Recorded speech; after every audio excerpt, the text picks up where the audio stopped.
I love clean and minimal desk setups. While I felt my previous desk setup embodied those characteristics, there was definitely some room for improvement. What's going on everyone, my name's Mexo, and today I'm going to share with you my 2018 desk setup. The last desk setup tour I made was in 2016, and while the bones of that setup remain the same, I've made some noteworthy refinements which I feel elevate my setup. All the items in this video will be listed in the description down below. With that said, let's get right into the desk tour. The most notable upgrade I made to my setup is my PC. I hadn't upgraded my computer in over 5 years, so I felt it was time for something new. My previous system was an Intel, but with AMD's release of Ryzen, I decided to give Team Red a try and it hasn't disappointed. Powering the PC is the Ryzen 1700X overclocked to 3.9 GHz. I'm keeping the system cooled with an NZXT Kraken X62 AIO and a pair of NZXT RGB 120mm fans all connected to the Hue Plus lighting system. For memory, I'm using a 16GB kit of G.SKILL TridentZ 3200MHz RGB modules. I'm also using an EVGA 1080 for the win graphics card to push all my pixels. All of this is on a Gigabyte Aorus Gaming 7 motherboard, and it's housed in the popular NZXT S340 Elite case. Moving on from the PC, everything is sitting on the now iconic Ikea Karlby Countertop. I love anything in a walnut finish, so the Karlby was a must-have for me. What sets this desk apart from most desks is that it's a manual sit-to-stand desk. The raising and lowering of the desk is powered by a large spring. I made a review of the legs to this desk, which I'll list in the description down below. I can't call this a clean and minimal setup without having my cable management on lock. Under the desk I'm using the StarTech 2x2 Cable Raceway. I've been using it for about a year and a half and it's been flawless. I made a tutorial video a while ago and I'll list it in the description below for anyone interested in checking it out. That was one of the first videos I posted when I started making tech videos, so if you're interested in seeing an updated cable management video, leave me a comment below. The next change I made to my setup was to replace my dual 24-inch monitors with a 34-inch ultrawide. I bought the Alienware AW3418DW gaming monitor late last year, and it completely changed the way I create and consume content. I can confirm the ultrawide hype train is real. I'm now a firm believer once you go ultrawide, you can't go back to a standard 16:9 monitor, at least not without serious withdrawals.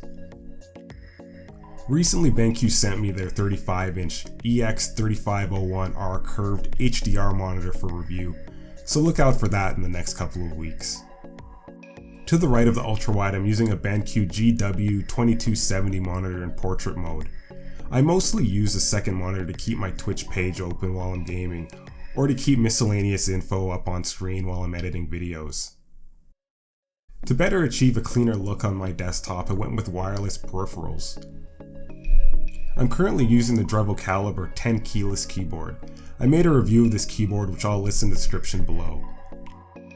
Beside the keyboard I'm using the Logitech G703 wireless gaming mouse.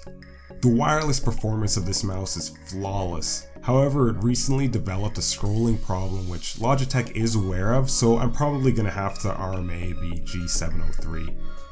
Both my keyboard and mouse sit on the Corsair MM300 extended mousepad.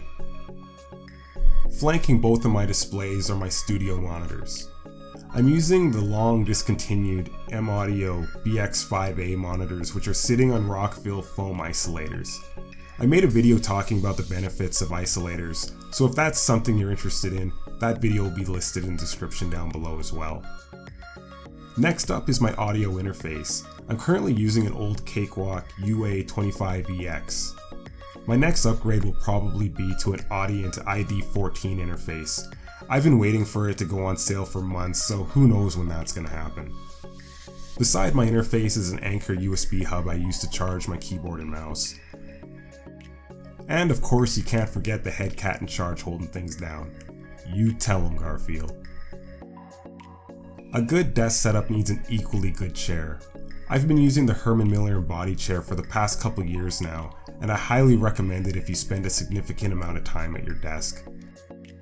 I made a video reviewing the Embody chair, which I'll list down below. For voiceovers, I'm still using the Audio-Technica AT2020 microphone on a Neewer Boom Arm. I get a lot of compliments on the sound quality of this mic, so I see no reason to upgrade for the foreseeable future. Underneath my desk, I'm still using the Stinky board for my in-game push-to-talk switch. After I built my new computer, I repurposed my old PC, which was an i7 3770K, as my new Plex media server, and that transcodes all my media on the fly flawlessly. Coming to the end of the tour, I saved my biggest changes for last. A few months ago, I wallpapered my home office with this cool freeform geometric inspired self-adhesive wallpaper. I recently did a video talking about this wallpaper, which I'll list in the description down below. While I thought this wallpaper completed the room, it occurred to me that Nanoleaf RGB panels would take the room to the next level. It turned out I could arrange the Nanoleafs in a way that matched the abstract nature of the geometric pattern on the wallpaper, and it turned out fantastic. So that wraps up my 2018 desk setup tour. If you found any elements which you'll be incorporating into your own setup from this video, drop me a like and hit that subscribe button for future content just like this. If you have any questions about anything you've seen, leave me a comment below. Thanks for watching, and I'll see you in the next video. Peace out.